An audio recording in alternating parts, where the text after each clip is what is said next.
Got another student athlete to interview now, Abbie Colton. She goes to La Costa Canyon. She's a former tennis player. That's where we knew her initially, but she has decided to commit to play soccer at Wake Forest.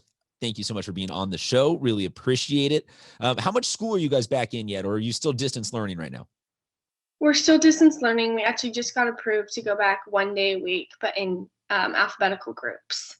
Well, and I asked because in scheduling this interview, you are set up for class photos today. And is that happening on campus, or are you doing that from home? Like, how is it? I'm just, some of this stuff I'm so curious about.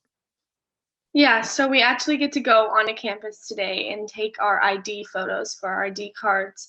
And we're getting our parking permits and we get to go on campus, which is nice. I'm excited. Will this be the first time back on campus for you in a while? Yes, this will be my first time. I went through a drive-through for like textbook pickup, but nothing too Oh, serious. yikes. That sounds depressing. That sounds like the worst possible drive-through to give out. Here's 15 pounds worth of AP, whatever textbooks. It gets better in college. Don't worry. College is much more enjoyable. So many things I want to ask about, but I want to go back a little bit. When you signed your letter of intent to Wake Forest, it was at a drive-in event that the San Diego Sports Association threw downtown at Petco Park. What was that experience like?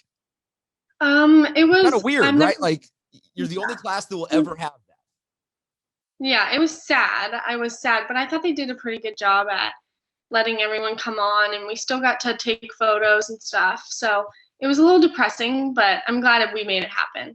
Well, so maybe the question I want to get is what is the difference between actual applause and horns honking? Because that's what you guys got in lieu of everybody up there just regular clapping for you. You were greeted with a bunch of horns blasting at you. I don't know. It seems just kind of weird. In the recruitment process, we're also you guys are a unique class of, I'm talking to some people that haven't even actually physically met their coaches. They haven't been on campus. Have you visited Wake Forest? Have you met these people?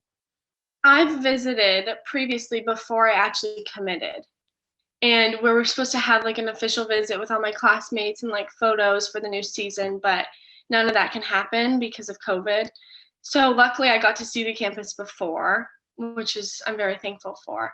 But so now it's all over the phone and email and Zoom, and I have not even met my future teammates, which is sad, but that's kind of nuts. That it's weird to think about the different levels of these things. Why'd you end up deciding on Wake Forest? So my sister, Emily, committed super early. She started the recruiting process really early. So I knew I wanted to be close to her, and I visited North Carolina for soccer showcases before, and I loved the state itself. And I just fell in love with the campus, the size, everything. And I love the coaching staff. So I started to email and talk to them, and it all just worked out really nicely, like academically too.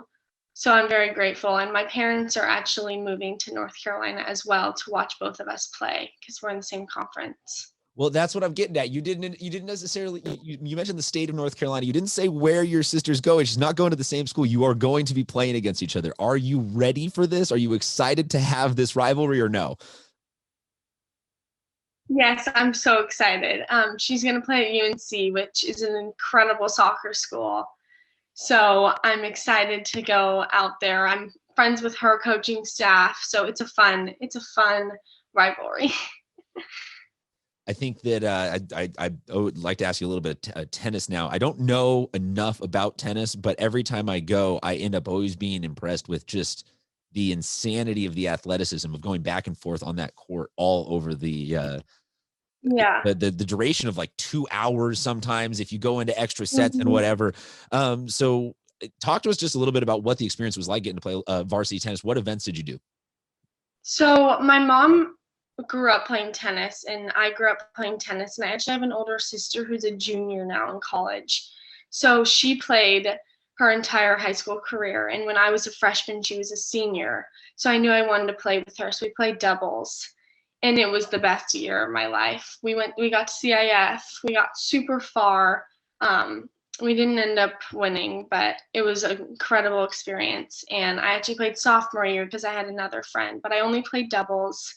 and I just loved it. But I decided I need to focus on soccer my junior and senior year. So is doubles, what's the harder part there? The athleticism, the back and forth, or the coordination with the other person?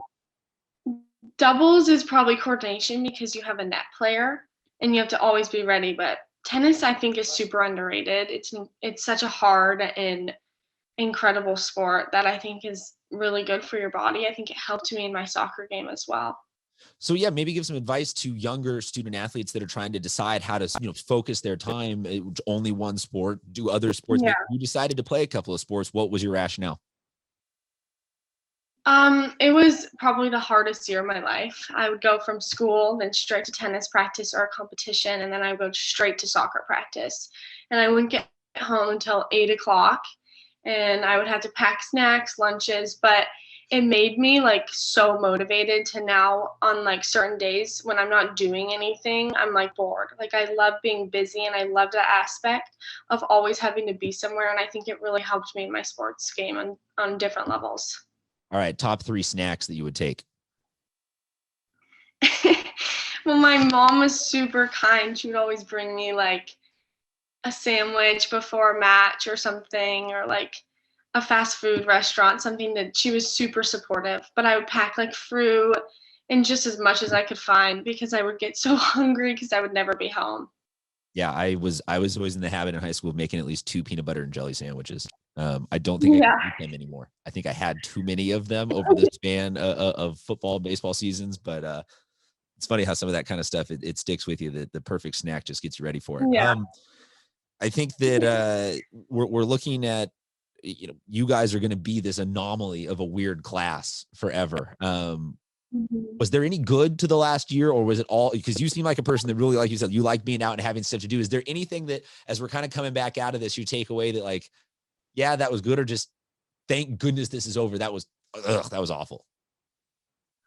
I wanted to look at it in a positive attitude. So I got more time with my family. My dad came home from his job because his job, COVID messed it up. So I got to spend a lot more time with my family and my dogs. What kind of dogs do you have? And just being at home. I have 2 dogs. They're both rescues. So we don't really know. But just being home in these last few months, like having to leave soon, I'm like, I'm going to cherish these times that I have at home. I'm definitely going to miss it. Well, thank you so much for being on the show. We are really looking forward to you, representing San Diego well at the next level, and we can't wait to keep tabs on you. Thank you so much, Abbie, for being on the show. Enjoy photo day. Have a great rest of your week and great rest of your stay safe.